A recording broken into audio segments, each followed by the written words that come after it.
great pleasure to introduce my friend, Miss Paula Rolston, today. Let me tell you a little bit about Paula and why she's here. First of all, Paula Maddox Rolston has represented the legal interests of Texas public school districts for more than 20 years, although you wouldn't know it to look at her.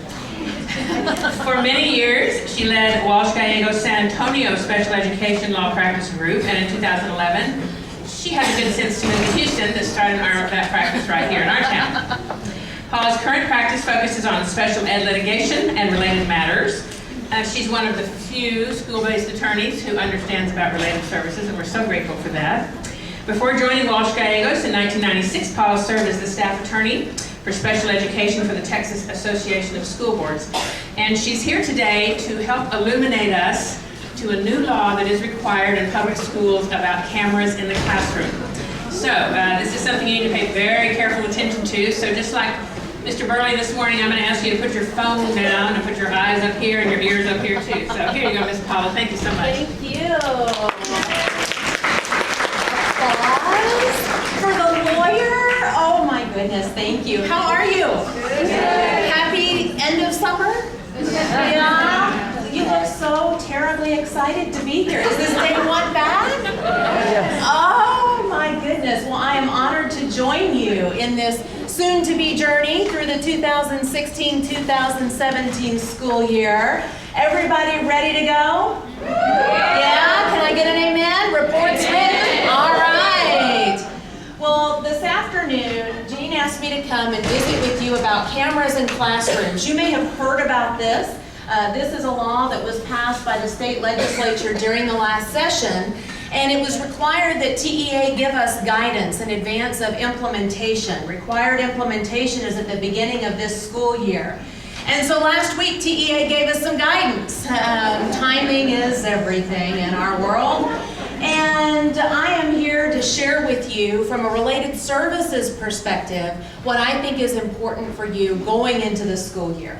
So I have framed this presentation this afternoon in the form of questions that if I were seated where you are, I would have as a related services provider. So this is not going to be an overview of the law. I've given you a place in the slides on the screen where you can actually get the law if you choose to read it. Don't encourage it, but you never know. You may want to do it, impress your friends at happy hour. Hey, did you know I read the new TAC provision in Chapter 89, Section 100.3? You just never know what you might like. So we will begin this afternoon with our review. Now, when I started telling my friends and my colleagues and my children that I was going to come talk to a group of people about cameras, they encouraged me to use a camera during the course of the presentation. And we've got cameras that... Hi. That's going to make it onto the HCDE website, I can already tell. So they encouraged me to use a camera, and I'm so technologically illiterate, which I'm embarrassed to admit in this group of people, that I actually had my daughters set me up this afternoon, and if you will help me out. You see, I can't even put my phone on this thing. Have you seen one of these things before? You know what this is? I am told this is a selfie stick. Check us out, right? Okay. Now, for those of you that are adverse to having your picture made, what can I say? Get ready. This school year, we're going to start. And so I thought we'd just kind of start with this. Can we get this side of the room first? Oh, I have to turn it around, don't I? Here we go. Is it still? Oh, look, there I am. See, I'm not a selfie taker. Lawyers try and avoid having their pictures made because they usually wind up on the wall at the post office. So, all right, here we go, group. This side of the room. There you are. Cheese. All right. Hey, that's a good one. How about over here? Everybody say cheese? Cheese. All right. And we won't forget everybody over on this side of the room. Everybody say, no, that's okay, really. All right, no, I promised, okay. Everybody say cheese. Awesome. You guys look fabulous, by the way. You look awesome. Now see, okay, now do me one more thing, would you? Would everybody stand up and applaud? Just stand up and applaud as loud as you possibly can. Here we go. Yeah, that's it. Thank you. I bet my husband husband, I could get a standing ovation before the presentation even started. Now I got the proof. Now, if anybody knows how to take this thing apart, I would welcome your assistance at the end of the presentation. And if somebody calls, well, we'll just... Well, anyway, as we begin this afternoon, thank you for indulging me. You have now had your first picture taken, right, for the school year. So this should be easy breezy when we talk about videos, cameras in classrooms. For those of you that aren't aware, what happened during the last legislative session is that there was another push by advocacy groups and attorneys representing parents of children with disabilities. And that push was to ensure that safety could be guaranteed on school campuses. And the means behind that was to install video surveillance systems in every self-contained classroom on public school campuses. This is the second time this has made its push through the Texas legislature. The first time failed. This time there was concern because of some of the testimony that was heard during the committee process. And if you didn't keep up with it, there were some pretty heart-wrenching stories. There was a Houston police officer who testified that they had had an injury of a student with disabilities, nonverbal, where the student was significantly harmed during the school day. And the investigation is still ongoing more than a year later. It's a cold case because they are unable to establish what happened during the time that this student was at school. As a result, ultimately, the legislature put this into law, and we have a brand new statute that says effective at the beginning of this school year, we will have cameras in classrooms under certain conditions. And then, as I mentioned earlier, the Commissioner of Education was asked to provide guidance, and we received that in the form of Commissioner's rules just in the last week or so. Now, if you're not familiar with the process, after we have a state law in place, the Commissioner of Education has rulemaking authority. And when I use words like guidance or rules, what I really should be saying is law. We have to comply with that just as we would any other statute that's on the books. So let's take a look at how this impacts you and just kind of go through the list. First of all, this is all very Big Brother. I didn't sign up for this reality show. No one told me that I might be filmed while I was providing services to students with disabilities. And let's face it, most of our communities do not understand what specially designed instruction in a self-contained classroom looks like. And for students who are nonverbal, for students who have very little language, that can become problematic. And so I expect that this is going to have a lot of pop at the very beginning, simply because as some of these videos are being released and disclosed in accordance with the law, there will be some that see these videos and not understand that this is educational, it's instructional, and it's not abuse. I'll give you an example. Walmart. Everybody been to Walmart lately? Yeah? Okay, falling prices every day. We did school shopping at Walmart. I'm sure many of you did as well. And Walmart, best surveillance system bar none. Next time you walk through the parking lot, just look up and wave, because you are being under continuous monitoring and surveillance at any given time, inside the store, outside the store, in the parking lot. So I'm walking into Walmart to buy my school supplies, and there is a young child with presumably a parent and an older sibling. And it was very clear to me, simply because of my experience in special education law, that this was a child with autism spectrum disorder. And the child had fallen to the ground intentionally and was having a behavioral episode, whatever you want to call it. The parent is mortified, doing everything she can. I have 2 teenage daughters without autism spectrum disorder. We go through the same thing from time to time. Parent is mortified at what is happening. But people started gathering around this parent and attempting to shame the parent. Don't you have control over your child? How can you let this happen in the middle of the store parking lot? At worst, perhaps this is abuse. And we see these cases from time to time where very well-meaning community members don't understand the reality of the service that we provide, an important service that we provide. And so I think there's going to be some pop at the beginning, and then I think it's all going to go away. I think things are slowly going to die down. This is high interest right now in part because it's one of the very few new laws related to special education. Sometimes I get to come and I visit with you and I talk about, oh, we have this new regulation or there's this new area, and there's really not. There's only one other new thing that I could think would capture your interest this afternoon, and that is OCR's recent guidance on students with ADHD. Have you seen that?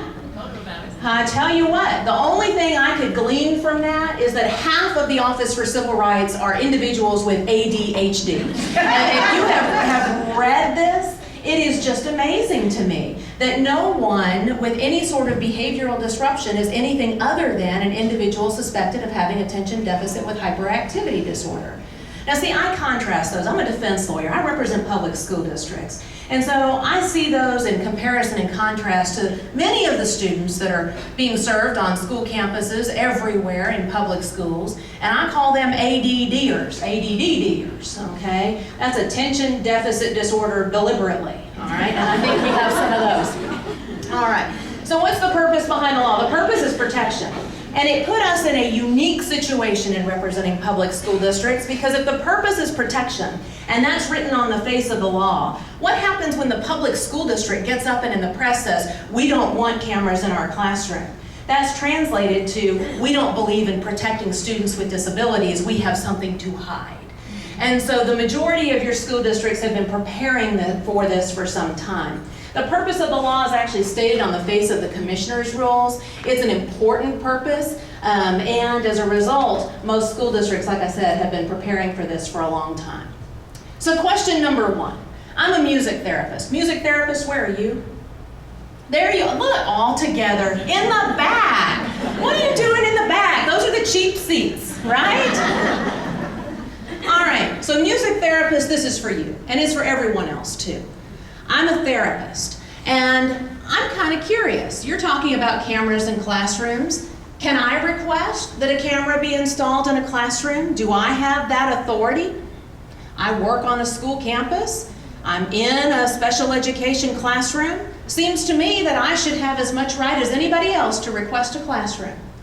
Now, the answer, as you look at your friends, but take a look at your peers that you work with in these school districts before you go and request a camera be installed in a classroom. The answer is yes, you have that authority. The law defines those individuals who can request that cameras be placed in classrooms. And by the way, we're talking about self-contained classrooms, self-contained campuses, okay? We're not talking about my daughter's pre-calculus math classroom. Nobody's going to put a camera in there. These are students that are educated the majority of their day in a self-contained instructional setting, and at least half of the students receive all of their instruction in this classroom throughout the day. Any staff member who is quote-unquote assigned to work in that classroom has the authority to request that a camera be installed. So if you want to have a video memory, perhaps, of what's happening in the classroom, you have the right to request that. What about parents? Can parents request a camera? Now this is really interesting. See, here's what happens. There are two things every lawyer will tell you you never ever want to see made. The first is law, and the second is sausage, all right? Because the process looks kind of the same for both, truly. And what happened when this law was enacted, as they go through and they read and they reread and they edit and they go back and amend and it goes back to committee and it comes back, they decided that we weren't going to identify specifically which parent on the face of the law. So as the law reads, a parent of a student with a disability can request that a camera be installed in a special education self-contained classroom. But they omitted the fact that it must be the parent of a child in that classroom for which surveillance is requested. So it led to an interesting discussion about whether or not the parent of a child who is in another classroom can request that a camera be installed in Mrs. Smith's self-contained classroom purely for grins. And it resulted in some correspondence, and it got some play, and the Attorney General got involved, and long story short, there was a letter issued that said, the law may say that, but we don't mean that. We don't always mean what we say when we make law in Texas. Yeehaw, howdy, amen. The long story short of it is now the commissioner has said this has to be the parent of a child who is in that classroom. Now, parent is defined much like it is in other special education settings. So a parent, a legal guardian, someone who has court authority over, ordered authority over a student, or an adult student. So an 18-year-old, 19-year-old student could make the same request that a camera be installed into a self-contained classroom. So when we talk about the term parent, we're talking about it pretty broadly, just in line as it would be under the federal special education law. All right, well, don't we already have cameras on our school campuses? It seems to me every time there's a discipline situation, we go back and roll tape. Have you ever noticed this? You may not see this side of the law. It's not a pretty side of school law, but I will tell you every time there is a discipline issue that arises, the school lawyer comes in and we get to sit with the campus administrator and we roll tape and we watch the centrally located camera footage from the interior structures, the hallways of the school, the common areas of the school to see if we can tell exactly what happened. And so sometimes the question that gets asked is, we already have cameras. Why do we have to have additional cameras? And the fact of the matter is we're talking about truly different cameras, because unlike the cameras that are in common areas of your school, these cameras have to have audio surveillance. We have to be able to hear everything that is taking place in conjunction with the live image that's being recorded. Which raised, an interesting question. How will I know if I'm being watched? Are these things turned on all the time? And the rule says, yes, they're going to be turned on bell to bell and during ESY services and any other services that may be provided after school. Think tutorials that you may be holding for students with disabilities, if that's the case, in a self-contained classroom. Think about extended school day, perhaps for some of your students with autism spectrum disorder. The cameras will be rolling during that time. The follow-up question is, I don't want to be watched. So you're telling me that the cameras are going to roll. How do I opt out? Well, TRS will, take your phone call. Unfortunately, there is no opt-out provision in the state law. This is something the schools are required to do, and I don't think this is going away. Some folks will tell you, oh, this is a trend, it's passing, it'll go away. I don't think this is going away. I think the public policy purpose of this is too important. Next slide. Sometimes I provide pull-out services. I don't know if you do that. I understand best instructional practice is to do the opposite, which is what, push in? Is that what we call it? We don't call it push in? That's all right. Embedded or integrated, thank you. See, this is why I'm friends with Jean. She keeps me cool. She keeps me from saying things that are stupid.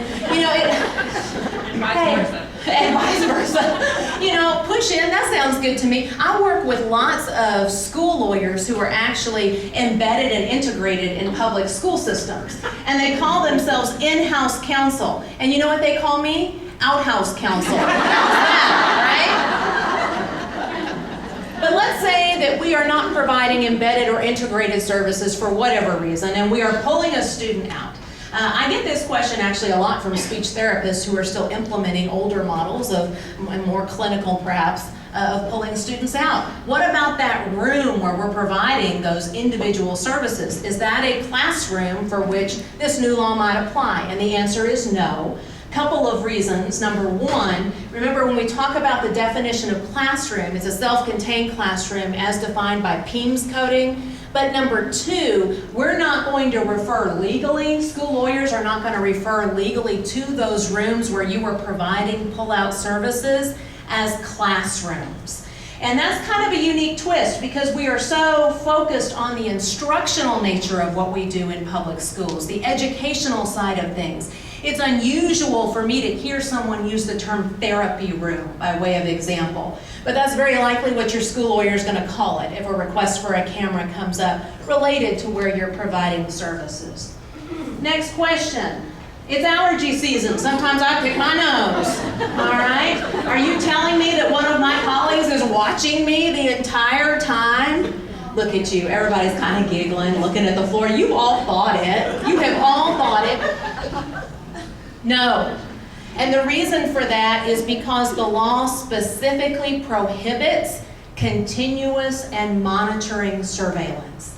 So unlike the cameras that are in the hallways and the central areas of your school, where you may have school district commissioned peace officers set up watching a bank of screens, or a campus administrator who is watching what's coming in on the live feed from the cameras, that type of surveillance is specifically prohibited by this law.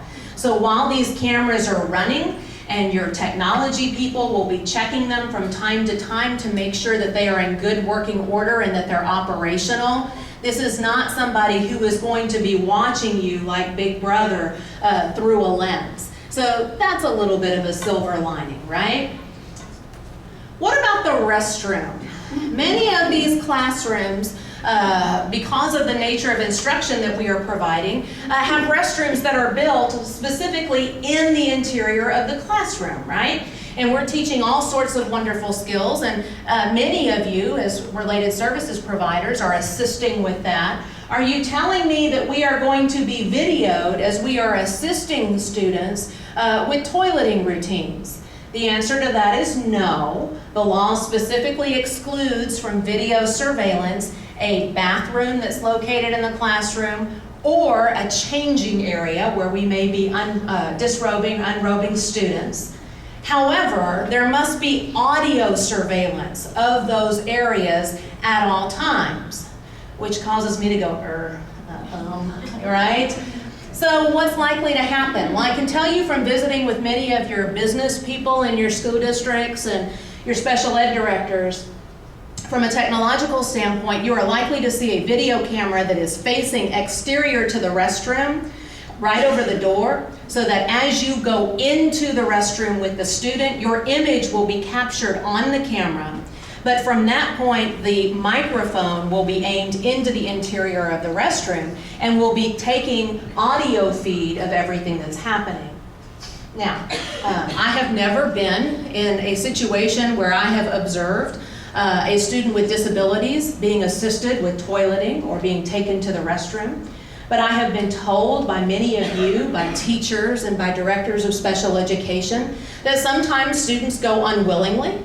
Sometimes students are not always excited to be going to the restroom. Many of these students are nonverbal, and sometimes they scream or engage in other communication with the providers. And so the question then arises, if all that's being captured on the audio is a student screaming while we have them in the restroom, does that weigh against us from an evidence perspective? Are we not setting ourselves up?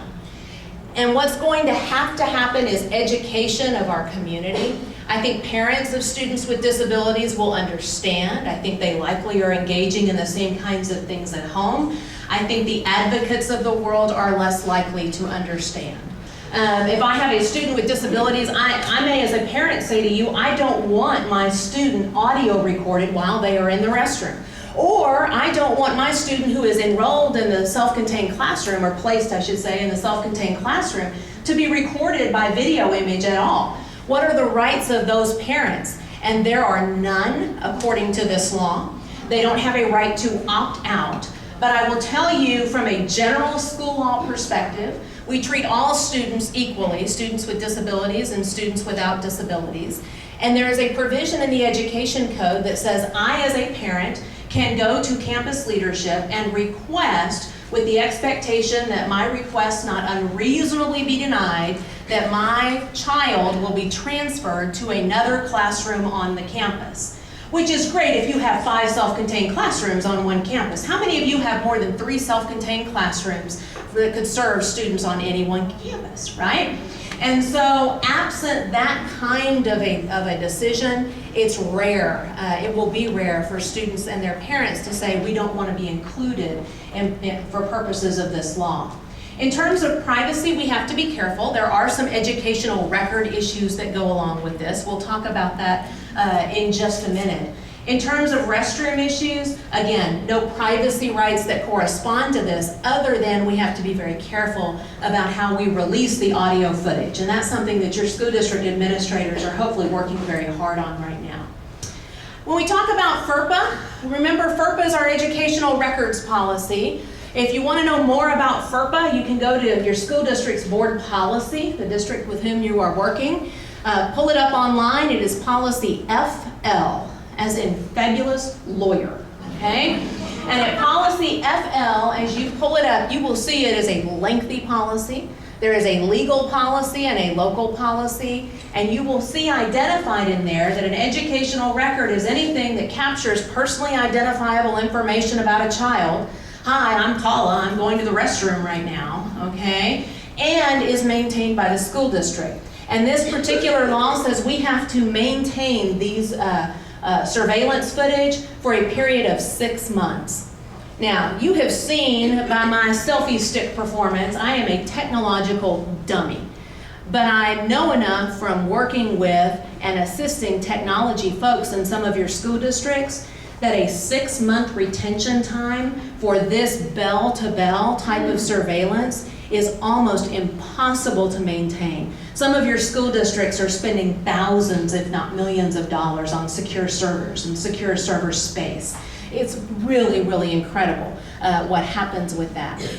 The law says we keep the records for a period of 6 months. But after that, it can be discarded. Of course, if we have archived some of this footage, if we believe something happened and we've saved the information because we want to use it later on, that now becomes an educational record that's subject to other records retention requirements that's contained in the school district's board policy.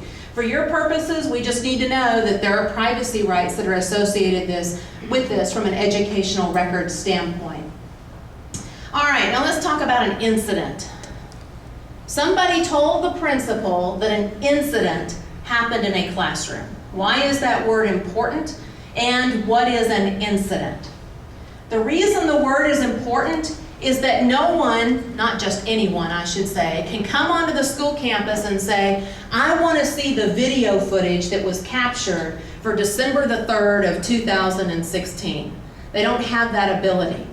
But if I am the parent of a child in the classroom where you have been working, and I come to the principal and I say there was an incident, that means I am alleging that my child has been subject to something that meets the definition of suspected abuse or neglect under the Texas Family Code by a staff member, or there is another student in the classroom who is engaged in physical abuse or sexual abuse of my student.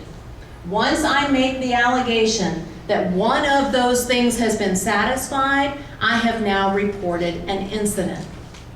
Now here's a complicating factor for your schools. The law doesn't say how that incident is to be reported. It doesn't say to whom that incident should be reported.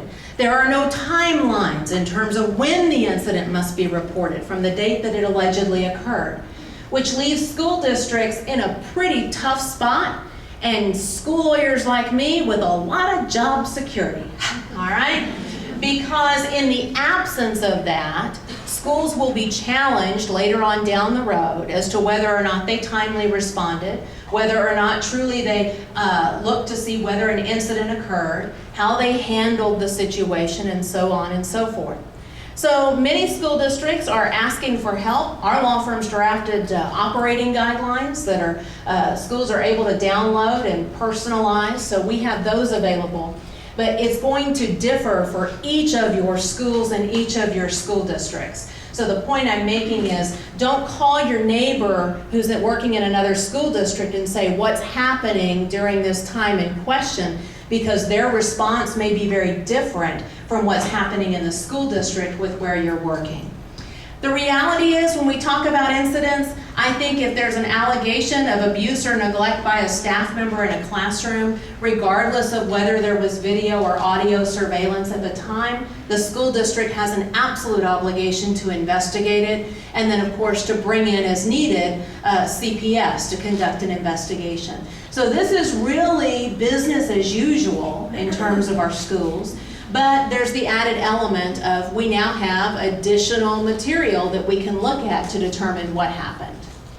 Well, can I see the footage? You know, someone said I'm not very good at my job. So can I come and look at the video? Can my supervisor use the video to spy on me and see whether or not I'm doing a good job? And the law says that only certain people may see the video surveillance, the footage of the surveillance, I should say. And the folks who get to see it are listed specifically on the face of the law. If you are the subject of an incident report, meaning someone says, my occupational therapist is alleged to have physically abused my child, at that point you are entitled to see the video. But again, you make a request to see the surveillance. There's nothing in the law that says how long the school district has to respond to your request. So you're going to want to see what your school district has adopted for purposes of their own operating guidelines so that you know that timeline. What about my supervisor? What if Jean says, I've had a report that, they're doing fabulous things or they're not doing fabulous things and I want to take a peek. She doesn't have any right of access to that footage. That information cannot be used for purposes of your performance, for teacher appraisal system. It can only be used to document and identify whether or not a child has been abused or neglected in the course of the classroom. So that's good news. Question? Yes? So where are these things housed? I mean, the videos. I mean, somebody has to have the key to, or the password or something to be able to access. Someone has to. Absolutely. That's your technology person. Like Now, people, like our computer teachers? I don't know, it depends on your campus in terms of how that's structured. Your school district's technology director is going to be the person who has the keys to the kingdom. So it may How be- that's delegated out in terms of responsibility to make sure that cameras are in good working order is going to be locally dependent upon how each school district operates in terms So of it your may not be technology specific systems. to the campus, it may be housed in the cloud somewhere. Absolutely, and I think because of the sheer volume of the data, I don't even know that it will be housed in your school district. I think school districts are having to contract with third-party secure servers to maintain this. So in addition to the questions that you have as related services providers, when I give this speech to your technology directors, we're now starting to talk about how in the course of our contracting and procurement that we're getting our third-party server, which could be located out of state or out of town, to verify that yes, they're going to uphold the confidentiality of all of the information. Some third-party servers are not secure. They sell the data for storage to other systems. We have to preclude that from happening. So there are some really technical things that happen behind the scenes. There was a question over here. You mentioned CPS, but can't they just come in and say, we've had a report? I mean, that's what I do. I mean, if there's a problem with an adult with another child, it's our obligation to immediately call CPS. Absolutely, absolutely. And one of the things that's important when I train your school nurses, here's what I tell your school nurses. This does not change in any way the obligation to make a report to CPS. We still have to do that within the state required timeline to law enforcement or to CPS. We would do that anyway if there were suspected abuse or neglect. What the law does is simply say CPS is one of the folks on the list who can access this video surveillance as part of the investigation. Because what happened is, with great power comes great responsibility. I think Abraham Lincoln said that more frequently. I think Batman said it. And, when you look at that kind of responsibility, we put into place this state law that says, here's all of the information we're going to gather, and here's how we're going to keep it. And then we started to realize, but we don't want just anybody to have access. So the legislators started carving out exceptions. So your HR director is somebody that can get it. Your campus administrator who's trained in CPI can get it. And then they started adding things like CPS and all. It doesn't negate CPS's authority in any way. You're correct. They could come and conduct an investigation notwithstanding. Good point. Yes? If a parent were to allege that their child did not get occupational therapy services on August the 15th, would that qualify as an incident? It would not. It would not. Good question. So parent says my child was supposed to receive related services on a specific schedule. I know, because TEA has been so helpful, exactly what the frequency, duration, location is of those services. And I don't think it happened. I don't think my child got services on the day in question. And I want to see the video because I think I can prove it. That is not an incident as defined by law. And furthermore, the law says that we can't use any of this surveillance to say whether or not a student was provided a free and appropriate public education. That's a good thing, right? Because we don't want this to create another cause of action under the IDEA. The state was very careful involving that. Follow up. Here we go. Hey, what a good segue. No, you can't have a due process hearing because we didn't put the camera in the classroom. Could the video ultimately used as evidence in a due process hearing? Let's say that the allegation is in a due process hearing, my school district did not provide appropriate services for my student. And in support of that, I'm alleging my student missed therapy or related services on 5 out of 10 of the times they were supposed to receive it. Or that it wasn't provided in a manner that's consistent with best practices and preferred methods. And at that point in time, can the video surveillance be used as evidence? And the answer to that is likely no. Now, it's always possible that, a savvy lawyer could go to a court or could go to a hearing officer and demand that they need a copy of this video for purposes of release and use as evidence. But as the law stands right now, that's not something that we anticipate happening. Fingers crossed, right? Okay, next question. We had an excellent session today in the classroom. We want to go back and roll tape so we can show it to all of our peers. We're very proud. And we're going to come back and we're going to have additional training, and we want to put this up on the screen and show everybody what a great day we had. This was quality service. Is that a purpose for which we can pull the surveillance recording? And the answer is no. Just as we can't pull the bad for use as evidence, we can't pull the good for purposes of training or other release. And this is perhaps my favorite. The school has its camera, I have mine. And you better believe if I'm going to be under surveillance, I'm going to take it upon myself to make sure I've got a copy, right? That's what we do at art committee meetings when you-know-who comes, right? Whips out the digital recorder and he sets it in the center of the table. And then what do? We send 4 staff members to grab that great big brown recorder. We set it in the center of the table.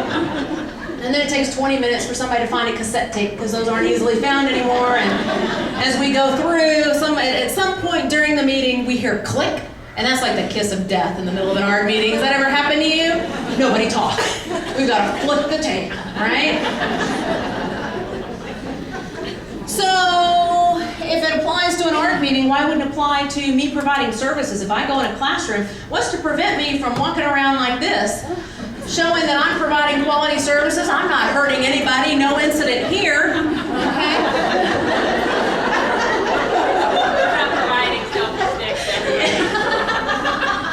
Selfie sticks all around.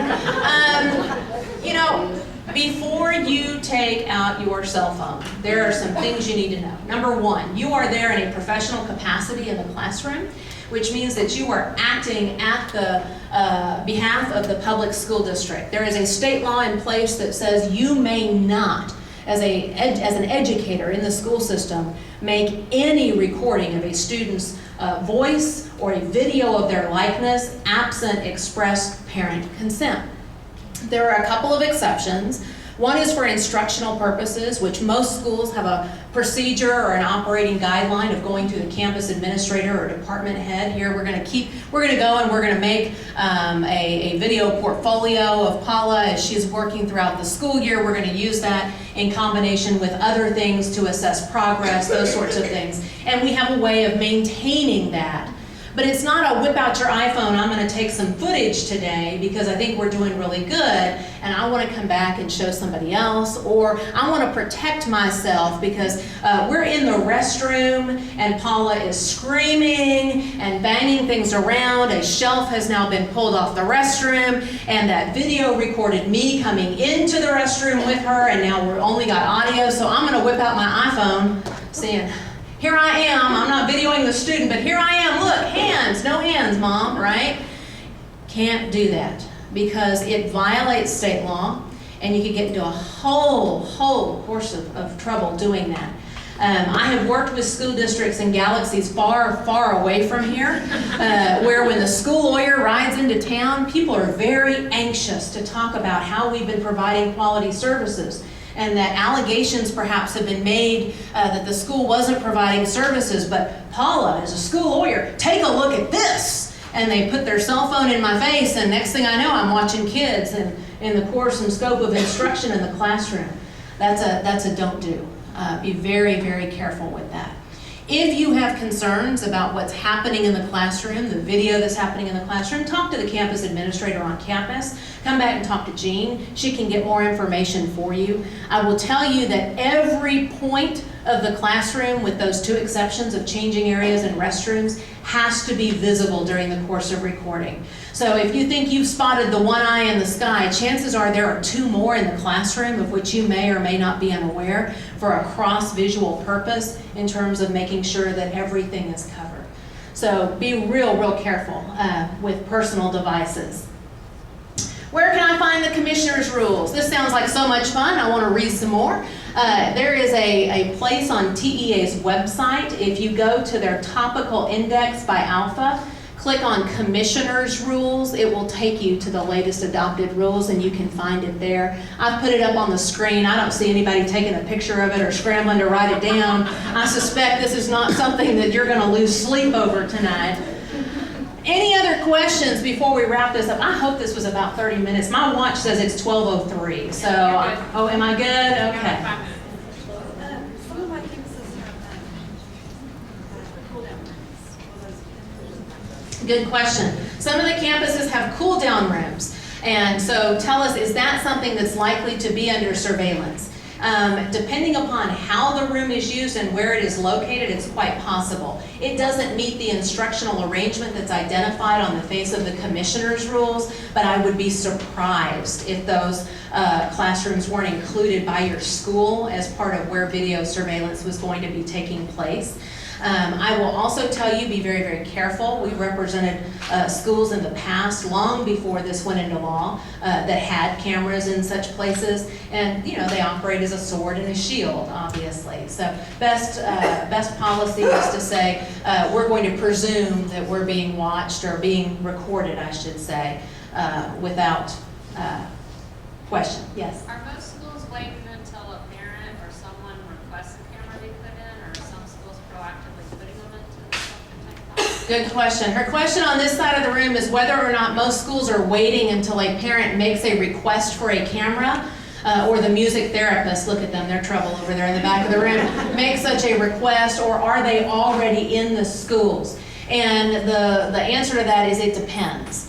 Some of the larger school districts, because of the sheer cost of the equipment and the infrastructure and the storage capability, have already put the cameras in their classrooms, because there is a law in our state that requires, if we're going to go out for a purchase or procurement of goods or services that are over like $25,000 or $50,000, we have to put it out for bid. The board has to approve the bids, and so in order to be able to implement at the first of the school year, they've already done it. Some school districts have said, we're going to wait until we get a request. Again, the law doesn't have any timelines, and so we get the request and we'll be reasonable in terms of our response and the time we get it up and running. There is one thing that all of you will receive, however, before the camera becomes operational, regardless of whether it's already installed or whether it is soon to be installed in the future. The law requires that every staff member that is assigned to that classroom receive notice in advance before the camera becomes operational or live.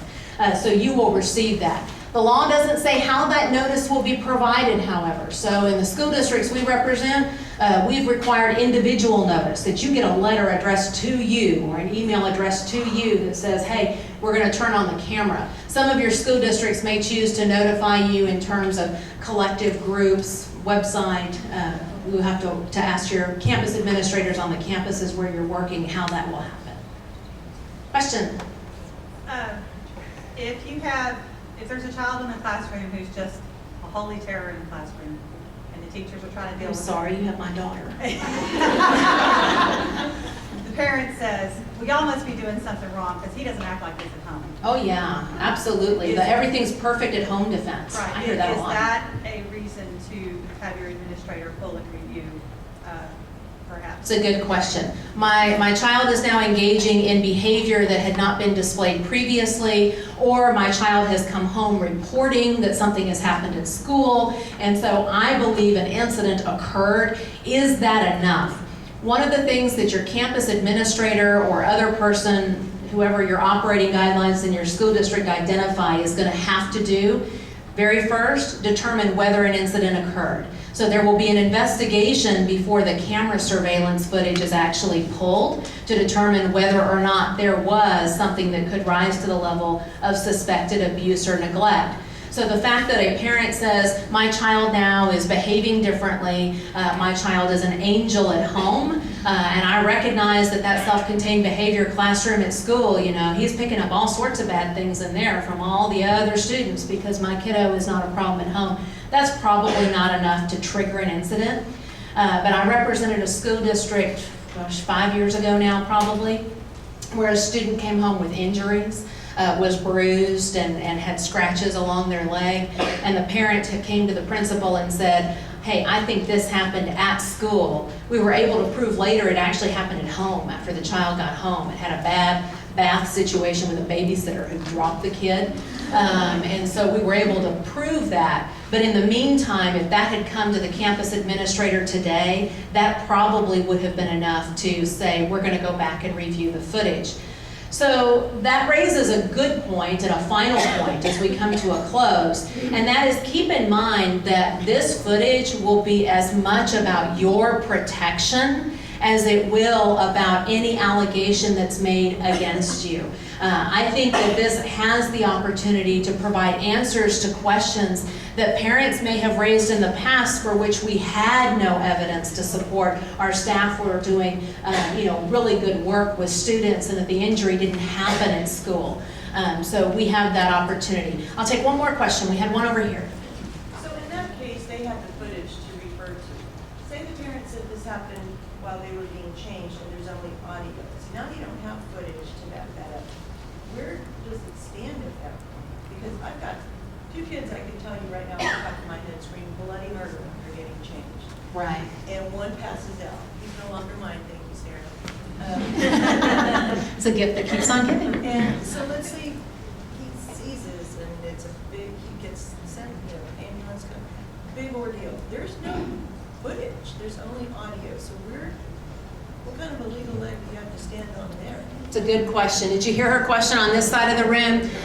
She has students with whom she is working that almost every occasion when they are changed at school are screaming or crying. There are some students who may have a seizure during the process of being changed, and there's no video now. So when we talk about video surveillance being as much about our protection as it is for the protection of the student, what do we do under those circumstances where eventually EMS is called, there's been a seizure, we go back, the parent said, I think there's an incident, and we want to listen to the audio recording from the changing area, and all you can hear is the student screaming.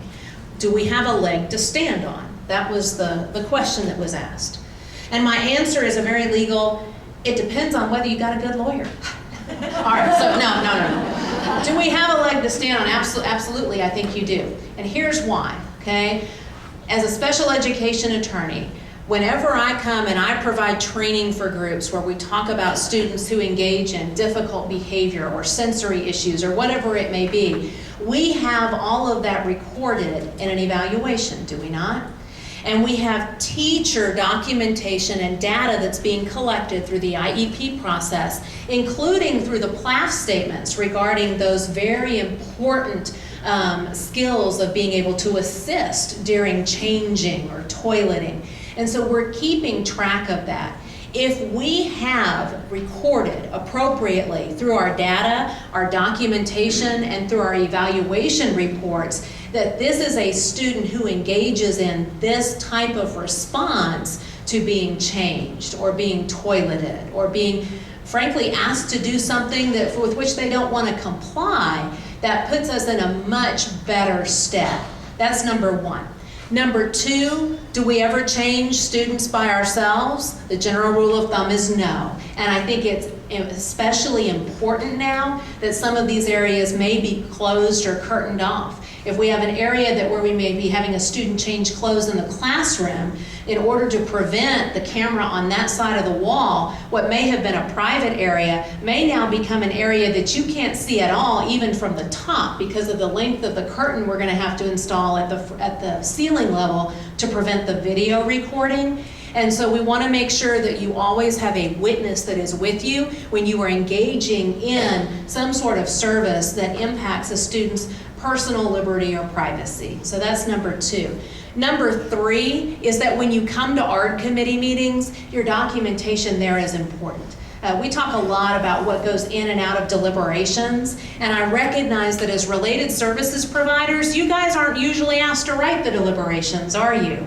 You usually are there, you participate, and at the end of the meeting, depending upon how it goes, those deliberations are reviewed and everyone has the opportunity to provide input. More and more frequently now, however, I will say that school districts are less likely, in my experience, to read those out loud because of the advocate that Jean's so adverse to that comes to all of these ARD committee meetings frequently says that shouldn't be a period, that should be a semicolon. And how dare you use the conjunction and there instead of or. And it takes us blooming forever to get through reading just the summary of our own documentation of the meeting. And so we're less likely to read those line by line. So here's my cautionary note to you as related services providers.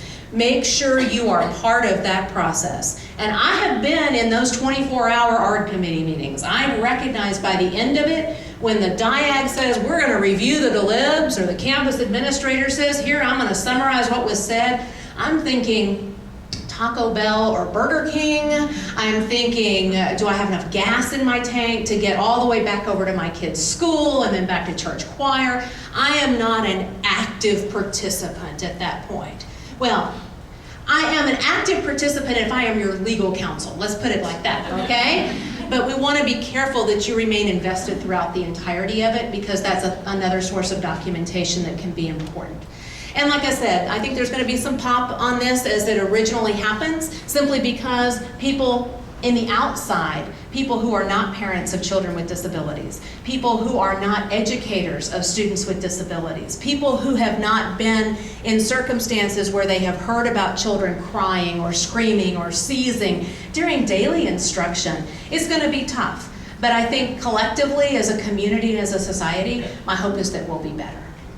So that brings me to the end of my time, I believe. I'm still at 12:03. I don't know where you guys are. And I will tell you, every good lawyer operates on lawyer time. You know what lawyer time is? I think I told this to y'all last year. It's one of my favorite stories. And that's all right if I told it last year, because those of you that know me know every time I tell a story, it gets a little better. So when I was a little girl, my parents took my sister and I to church every Sunday, and we still go to church every Sunday. Well, we still go to church every Sunday. But my parents were not back of the congregation kind of people. We sat in the front row. That's why I grew up to be a lawyer and not a music therapist, all right?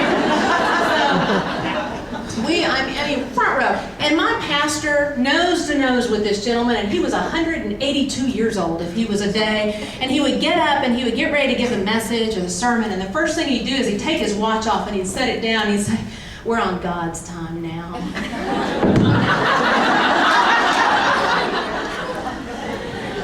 Oh my goodness. And so I vowed I would grow up and become a lawyer. I'm a lawyer with a theology degree. Y'all may not have known that. The true story, I swear. I have a theology degree. That's a whole nother story for a whole nother day. But I will put my watch back on, because I swore as a lawyer I'd come and I'd do training and we would operate on lawyer time instead of God's time. You know what that means? We quit early and I get paid in full.